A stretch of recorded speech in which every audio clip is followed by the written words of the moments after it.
to the third episode of podcast series Founders at RAISE. I am Sangeeta, program lead at AIC RAISE, and today we have Mr. Pavan, founder of ADHVX Industries, who builds plug-and-play solution for industrial monitoring and automation. Hello Pavan, welcome to the podcast. So before we start with, tell me about how you jumped into this startup journey. Hi Sangeeta, thanks for having me here. So it's been a very long journey, I would say. I grew up in a factory floor. I most of the time that I spent was on my factory floor, and I wanted to build something for the factories or the people working there, and that's where the idea kicked in, and that's where I wanted to spend the rest of my days, and yeah, that's where the entrepreneur journey started. Okay, how you grow up in the industries? Is this your educational background or any backstory on that? The backstory would be I grew up in an area called Ambattur, which is like the industrial hub in Chennai. And I grew up seeing machines go every day in the morning, 24/7 working. And I've been there for the past 15-20 years, and seeing them stay there and seeing them not grow beyond whatever the potential is was something bothering me. So I wanted to build something for that sector, and that's where the idea kicked in, and I wanted to build something, and I just went in.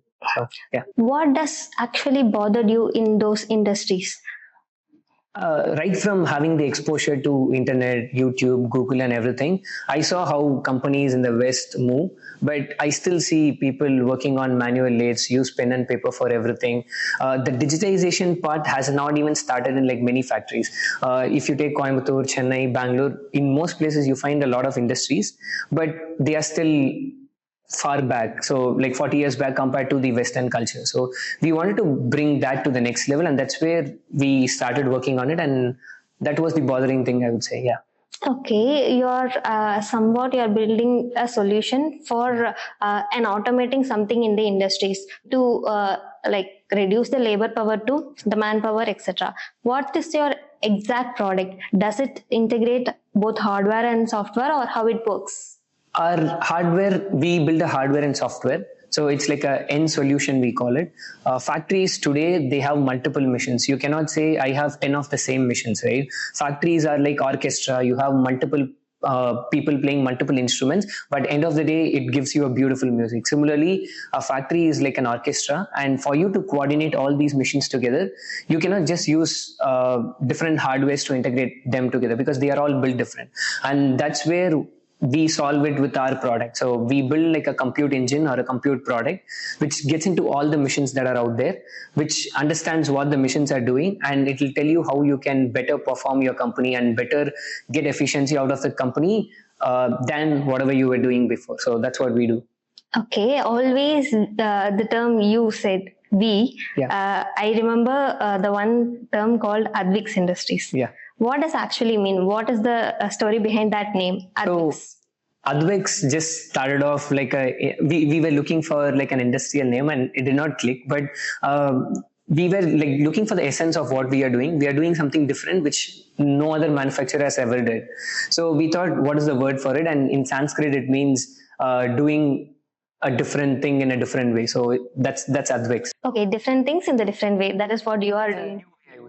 Okay, when you build your product, yeah. So when you are giving to one particular industry is using your product, how does you feel after your first deployment? It was very exciting. Initially, we were, I know we were in a bubble testing out with a couple of missions, but we wanted to break that. So we started slowly deploying to different companies. We did not go to big companies earlier because the big companies, they had their own set of workflows to address, but we wanted to start with small MSMEs. We targeted 2-3 different companies, slowly put our product there. Once we gained confidence that our product is suitable for Indian conditions and it works with Indian workflows, then it was a win-win for everyone, right? So it was a great experience, and we were surprised that our hardware worked there, and we know it will work, but still the first deployment is always precious. So yeah. Do you have any sleepless nights thinking about will this work or not? Every day, I would say, being a founder is something difficult, really. You manage everything together. So we do have it, but when it comes to hardware, once it's solved, it is out of my table. So yeah. What was the most positive and negative feedback you heard about your product in the product development journey? In the product development journey, the good feedback that I heard is big companies that we pitched to or the product that we showed, they were very impressed with whatever we were able to do, which showed that it was up to their standards and it was like matching their expectations, I would say. But the negative feedback that I got is having clarity or like addressing the actual problems that is out there, because every single industry in India is totally different. They were asking me to narrow it down to a couple of things, but our product is not working in that way. So this was a negative feedback that I got, but that also shaped us on how we like pitch the product today. So yeah. Okay, we in the sense who are all building this? Right now we are a team of 5 people, and we have like excellent engineers, and we have people with 15 years experience to like 0 years experience. So we are a team of 5 right now. Okay, in this new Gen Z era, there are a lot of sector upcoming as Industry 4.0, AI, something like that. Yeah. So how do your product survive in that world? So as I told you earlier, Indian conditions are totally different. Unless or until you work on the field or work with the people in the manufacturing sector, it's going to be a painful process. So from ground up, the idea was made to help the people in the MSME and SME sector, right? So we have the utmost advantage of building it for them and doing it there, because if it survives the MSME condition, it will definitely survive the other condition. So that's something that we did. Apart from that, having close contact with all these industrial people and these missionaries, it puts us on an upper hand, right? Like compared to the others. So we are not just building the product inside a glass door, right? We are building it for the factories, sitting down in the factories, and things get dirty sometimes, but that's our differentiator, I would say. Okay, but I can feel that most of the Gen Z founders come up with the AI ideas, but without an AI in that. What do you want to advise to those Gen Z founders? I think AI is something that is good that is happening, because as a founder, I get more hands to do a lot of things. I would say put it to the use in a right way, because no one is asking for a tool to remove their job, right? They are trying to make their job effective and even better. So we should build tools or a co-pilot which can help founders, engineers, and people, not try to replace them, because that's not the whole point. So increasing the human efficiency or reducing the human strain is something that we should work towards. So I would say people should focus on the use case rather than completely building it with an AI. So yeah. Oh, that was a good advice. So next, in this entire product development journey, now we are in the deployment stage. In the entire product development journey, who stood back to you to push you front? Yeah, there were a lot of people. The first one would be my dad, obviously. He comes from a manufacturing background. So he was the one who stood with us, gave access to a lot of things. So he was the first one. Apart from that, we also have our incubator, AIC RAISE, who helped us to get grants. They opened up a lot of connections out.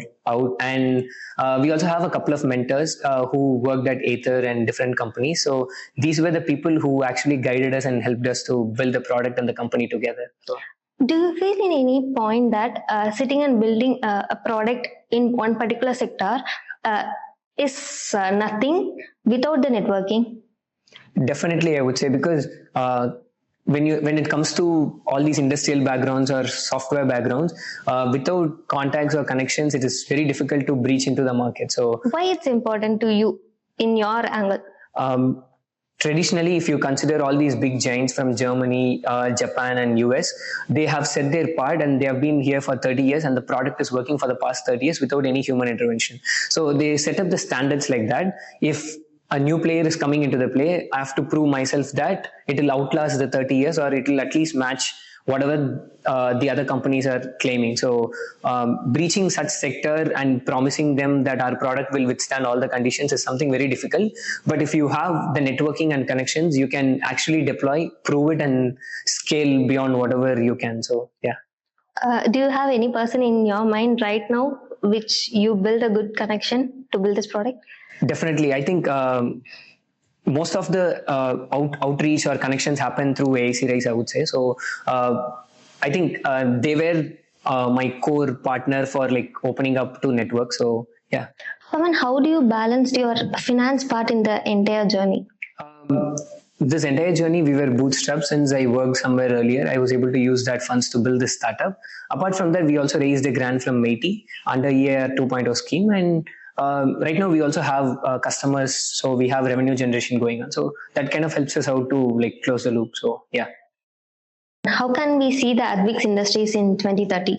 So our ultimate goal is to be the next big industrial manufacturer, right? Not just making the factories go dark. Factories do have a lot of requirements, right? From sensing equipments to video systems to vision systems. So our goal is to constantly do R&D, evolve in this space. And I think ADHVX will be the next big industrial company who's manufacturing sensors, camera systems and everything. So that's where like we are moving towards. Yeah. What about your customer profile in the entire field? You are particularly operating in Chennai alone or some other industries? We do have customers in Coimbatore, Chennai, Bangalore. We also have shipped product to Denmark. So this is something that we constantly look for, and expansion is still going on. So we are a lean team and we are trying to attract more customers, but yeah, we are open to it. Then it was great talking to you, Pavan. More power to you and ADHVX Industries as well. So all the best for the future. Thank you, Sangeeta. Thank you for having me here. Yeah. Thank you.